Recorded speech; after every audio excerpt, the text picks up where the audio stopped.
What's going on, everyone? Welcome to another episode of the CK Podcast. Our special guest today is Jay-Z Maslish, NBA draft writer for the best draft website in the U.S., The Stepien.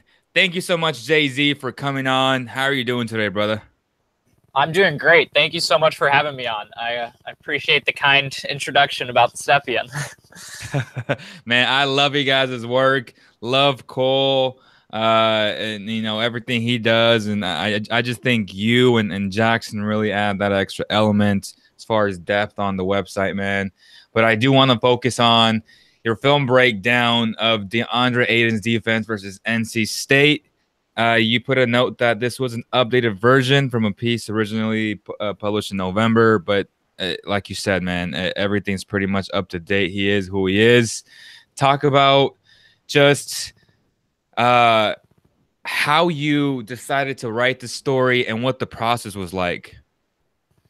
I mean, it was early in the year when people still didn't really have a great feel for what different prospects' actual strengths and weaknesses were. And there was this idea that Ayton is this hulking monster. Of course, he's going to be a great defender. And then I think it was Arizona's third game of the season, they went and lost to this NC State team that was not supposed to have any shot at beating them, and they got put like 90 points on them. So I was just sitting there thinking, maybe he's not quite the defender his physical tools would suggest. And then I, watched the game over, and there was a lot of footage that I thought was really interesting. So you embedded a tweet from Cole saying that Ayton's space defense has been really impressive. Overall, do you think his space defense is good, and do you think it'll translate to the NBA where he's going to have to face really quick guards and quicker small forwards / power forwards who play sometimes the 5 or even small ball 4? We saw that game against Buffalo, man. He got torched by the guy with the cornrows. I forget his name, but yeah, I mean, do you think it'll translate? Yeah, it's a good question because he's definitely had flashes of really good space defense and then other moments like the Buffalo game where he got pretty abused. And I think it's a matter of guys not being intimidated by him. Like the Buffalo guy, he was not scared by Ayton's frame. He recognized that Ayton doesn't have the best shot blocking instincts and isn't the most naturally physical player. So he really attacked him. But Ayton is naturally pretty light on his feet and moves pretty well. So just, having him flash at you on a hedge, he can look pretty scary. So I think he'll be effective as a space defender in the NBA, but not a lockdown guy. He can absolutely get beat when people attack him with confidence and in the right way. So talk about his pick and roll defense. Do you think that'll translate to the NBA? I mean, I think he'll be a good pick and roll defender for a true 7-footer, but all true 7-footers at this point in the NBA are pretty much playing from behind in pick and roll defense. So that's a trade-off you have to be willing to make. So when you look at his defense, is there a guy right now in the NBA who you think, man, this is a good comparison for him? It's hard because there are few bigs who move as well as Ayton, but at the same time have such poor defensive instincts. The two guys who have been used as comparisons a lot are Andre Drummond and DeAndre Jordan, and both of them improved a lot on the defensive end over the course of their careers. I think Ayton is even a little lighter on his feet than either of them, but not quite as physical a presence as either, not because he's not as strong, but just because he doesn't use his body as much. Is that a concern for you? Yeah, no, it's a big concern. I think considering how jacked he is, the fact that he's not throwing his weight around as much as most bigs do is really concerning.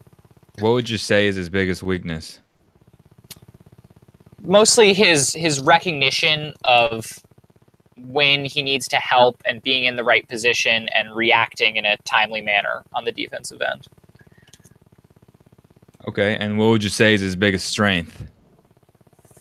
Um, the fact that he's 7 foot, huge, and pretty coordinated on the offensive end, which allows him to kind of just power through guys and score around guys a lot of the time. Now, I had your colleague Jackson on my show yesterday, and I pretty much asked him if he thought I was crazy for believing that JJ, Jaren Jackson, could potentially be the best big man in this draft. And he said no, that he didn't think I was crazy. Do you think I'm crazy for thinking that? No, I also do not think you're crazy for thinking that. I mean, all of us at the Stepien are pretty high on Jaren because he's good at everything Aiden's not so great at. His recognition and diagnostic skills on the defensive end are really superlative for a big who he's actually one of the youngest bigs in the class. And when you add in his shooting and his face-up game, there's a lot to like about Jaren. So when you put them side to side, where would you give the nod to Jaren and where would you give the nod to DeAndre? Aiden is much better as a rebounder and interior scorer. Jaren is just not as powerful and explosive finishing around the rim or coming down with boards. And that matters. Like if you need a bucket in the post, Aiden is going to be a much better option. On the other end, Jaren is a much smarter defender, so he's more capable of switching, guarding different players, being in the right place. He's a better rim protector just because he's got phenomenal instincts about rotating over, contesting shots, using his length in a way Aiden doesn't use his length. And he's also a better perimeter player on the offensive end because he can shoot and he can attack a closeout with some real handling fluidity for a big guy. So when I look at both of their jump shots, I feel like both shots look a little bit funky, but because of Jaren's arc, I think that'll translate better. Is that pretty accurate? Yeah, I completely agree with that. I mean, I think Aiden's going to be a good mid-range shooter, but since he shoots the ball with so little arc and has such a he's kind of splays his feet on his release, it's going to be a difficult translation to the NBA three. While Jaren's shot is much more, like you said, it's got a lot more arc and it's a much easier shot. There's less input, which will make it more projectable to the NBA three-point line. So the Suns hired assistant Serbian coach yesterday, and now all the rumors are that they're definitely going in all in on Luka Doncic. Do you still think DeAndre Ayton is an option if, in fact, they do get number one? I'm sure he is. I mean, a coach matters, and it definitely is a sign that they could be going for Doncic, but it's going to take a lot of balls for an NBA GM to draft Luka over DeAndre, given all the narratives about, Luka being European, etc., which even in this day and age still does matter in the way NBA teams and NBA fans view guys. And also with Ayton looking like such a traditional stud in so many ways. I think Luka could go number one, but I would be surprised if he does, even to Phoenix. With that said, if you were that GM, would you take Luka over DeAndre? Absolutely. I mean, I've had Luka number one all year, and I haven't seen anything to change that. Me too. So, give me your top 10 on your big board. Okay, so I have Luka number one. I actually have Trae Young number two. Okay. I have Jaren number three. I have Bagley fourth. I know you had Jackson on yesterday, who's not so high on him, but I have Mikal Bridges number five.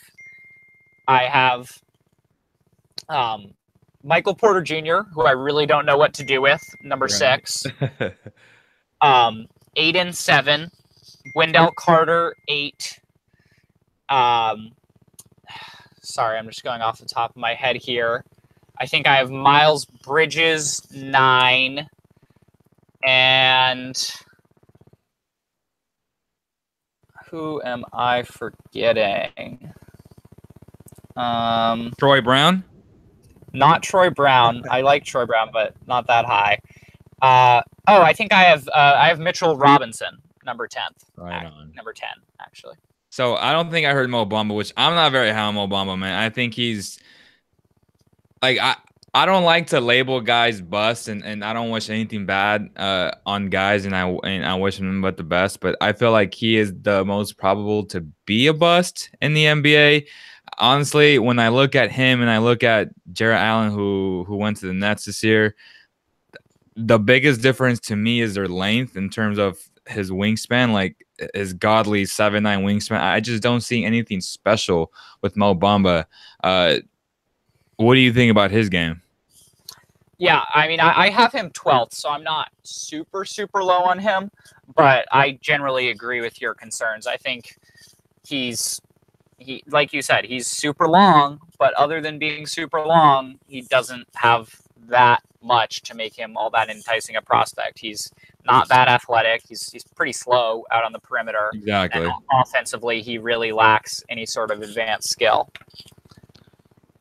Right on. So when you rank your bigs, I believe you had Wendell Carter at 8 or 7, and then Mitchell at 10.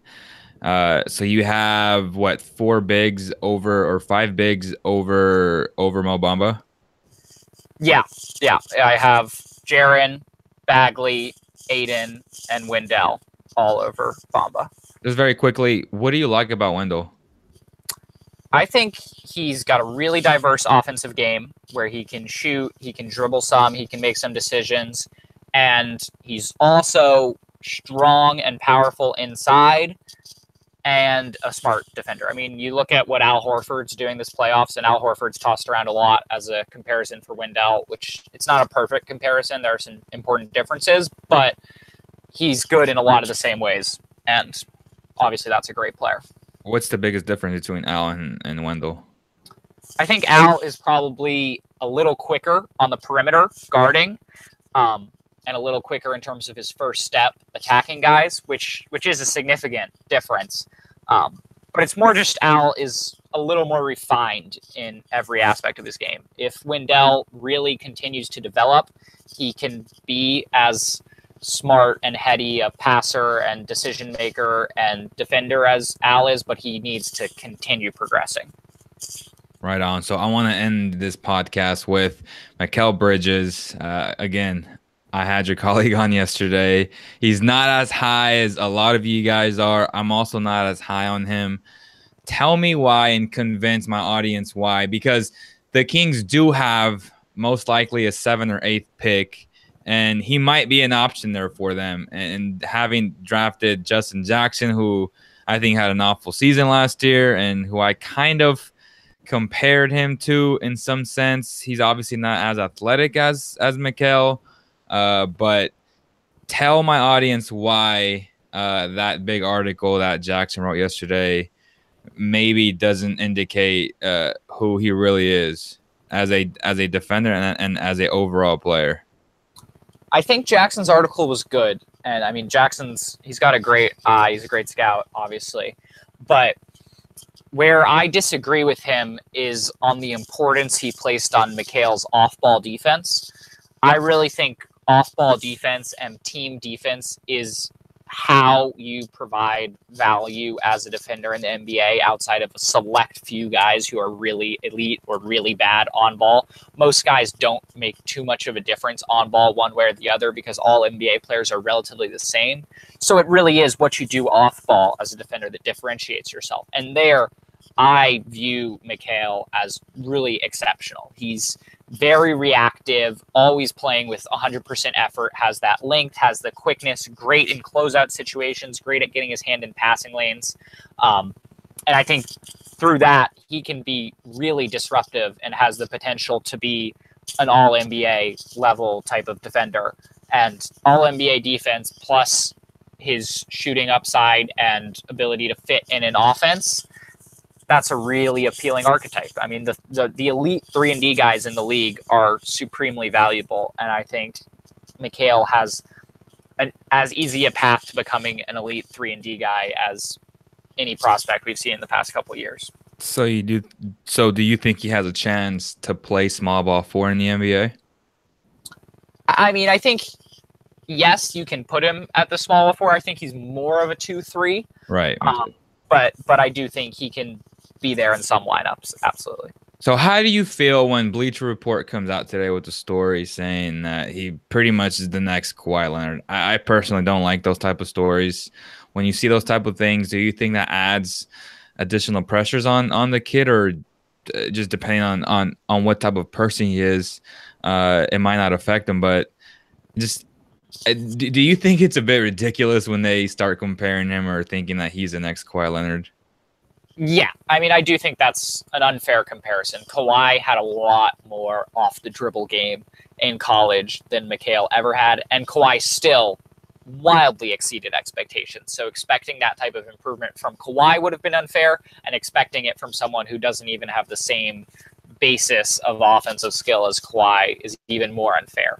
I have no idea if it, will negatively affect him. I think every big time basketball player gets a lot of stupid crap said about them, but I don't really see Kawhi as a comparison for Mikal, at least on the offensive end. I appreciate that, brother. Where can fans look for your work? Where can they talk to you on social media? Well, as you said, the Stepien is where all my articles and all my colleagues' articles are. All NBA draft focused. So if you want NBA draft content, check us out. My Twitter is at JZMaslish. So feel free to follow me, tweet me any questions, tell me why I'm wrong, whatever you want. That's going to do it, guys. Appreciate you, JZ. For everyone that's still on, I'll have a second part of just me going solo, guys. But other than that, JZ, appreciate your time, brother. I'll be in contact with you. Much. Absolutely. Thank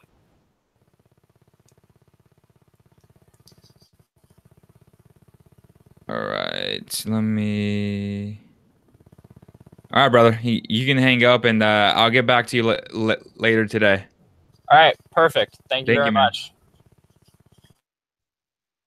All right, guys. We are still live. Second half of the podcast.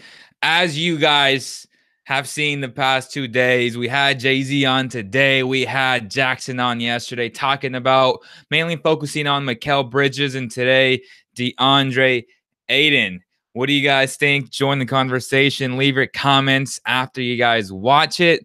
I know a lot of you guys are at work still. Not the best time to record a live podcast, but it is what it is. This podcast is presented by Valley Tire Center, guys. Make sure to follow them on all social media platforms. They are giving out NBA tickets all the time in great seats. They really care about their customers. They always do their best to make their customers happy. Tires, brakes, whatever it is, guys, Valley Tire Center has your back. It's valleytirecenterwoodland.com. Ask for Brett Bejoya and tell them that you heard about them on the CK podcasts. But I think my biggest takeaways from yesterday's interview and today's interview is that it confirms that I have Luka and Jaren Jackson as my number 1 and 2 on my big board. I have DeAndre as my number 3 because of his enormous, physical physique. But I do have a lot of concerns about his defense. I have a lot of concerns about his motor. I have a lot of concerns about his jump shot. I don't know if he'll be able to develop a three-point shot at the next level, especially if he continues to shoot so flat. Also, with Mikal Bridges, as I said yesterday, I think a valid comparison would be Justin Jackson as a base ceiling. Obviously, he's more athletic, and he might have a little bit better of a jump shot. But Justin Jackson also tore it up his junior year at UNC. So I'm not sure, and I'm not that confident in saying that Mikal has a better jump shot. He's definitely the better athlete, which will definitely help at the next level. But how much different are they? And is he really worth the top 7, top 8 pick for the Sacramento Kings. I said yesterday, I believe Miles Bridges is a much better fit. He can play the 3 and the 4. He's super athletic. He's 230 pounds. The guy can flat out pass the ball from the wing position. He's a better playmaker. He's a much more explosive athlete. And he can guard other power forwards if you do go with the small lineup. So I like that type of versatility on this team. Mikal's more of a 2-3 who can guard maybe ones in the NBA if he can stay with them laterally. But we'll see, guys. Right now, we have enough tape to really make these type of conclusions. But at the end of the day, it's going to matter how they interview, how they work out with specific teams. And the NBA pre-draft workouts are literally right around the corner. I can't wait for that time of the year, man. Always one of my favorites. And, you know, it sucks because covering the Kings kind of has to be your favorite because they don't make the playoffs, and they haven't made the playoffs in 12 years. But hopefully playoffs is something that they can accomplish in the near future. As I said before, and I said yesterday, this is the biggest offseason in NBA Kings in Kings history. Vlade Divac will have his hands full. A lot of free agents that he can go after. He's going to have the money. Obviously, to me, the big 3 at that position would be Julius Randle, Jabari Parker, Aaron Gordon. I don't know in that order. Julius Randle for sure number 1, but I still can't decide who to put in front. It's either Aaron or Jabari. I really like Jabari Parker, even though he's always injured, which really scares me. And it scares me throwing max money at him. But at the same time, he would instantly be the best player on the Kings if they would have a chance to sign the kid. So with that said, thank you guys so much for all the support. Let me know if you guys have any other questions. I'll answer the questions. I know a lot of you guys said that I don't like to answer questions, but I'm always answering questions. It's just sometimes some questions are not the best, but you know I'll do my best to answer every single question. Justin Jackson's shot is also flat. NBA highlights. That is not accurate. You're not really watching him play at all if you truly believe that. I mean, the guy has great arc on his shot. I don't know what you're talking about. He shot above 40% from 3. Now, is that sustainable? I don't think it's sustainable, especially in year 1, but he definitely has the potential to be that in the NBA. Like, I truly believe that. So if he, in fact, does become that, he's going to be a force to be reckoned with at the next level. But other than that, man, thank you guys so much for all the support. Make sure to follow us on all social media platforms at Cowbell_Kingdom. You guys can also follow us for just NBA coverage on Basketball Zone Official on Instagram. You guys can look for us on Twitter, on Facebook, on all social media platforms. Thank you guys so much. Oh, you said Justin Jackson. My bad, dog. I thought you said Jaren Jackson. Yeah. There's a miscommunication in my highlights. I was talking about Jaren Jackson's shot. He did shoot over 40%. I never said Justin Jackson's. See, the issue is that you're confusing Jackson with Jackson, but I never said Justin Jackson's shot was flat. I just said that I don't believe Mikal is that much better of a shooter than Justin Jackson from the Kings. Jaren Jackson from Michigan State shot 40% from 3, and he has arc on his jump shot. And that was my question that I posed. Will he be able to sustain that success at the NBA level? I don't think he will in year 1, but he definitely has the potential to do it at the next level. But other than that, thank you guys so much for all the support, man. Again, follow us. We'll be doing a lot more podcasts like these. I know you guys are upset that we kind of disappeared from the podcast sector, but you know, we're back. We're coming in strong with the best NBA coverage. I'm going to have the best draft people on for you guys to really familiarize yourself with these prospects. I'll be doing a lot more player breakdowns, video player breakdowns that you guys really enjoyed last season. We've done one this year, which is Troy Brown. Make sure to check that out. I hope you guys enjoy that one. I'm super high on Troy Brown as well. He might be a sleeper in this draft. But other than that, thank you guys so much. And I'll see you guys on the next video.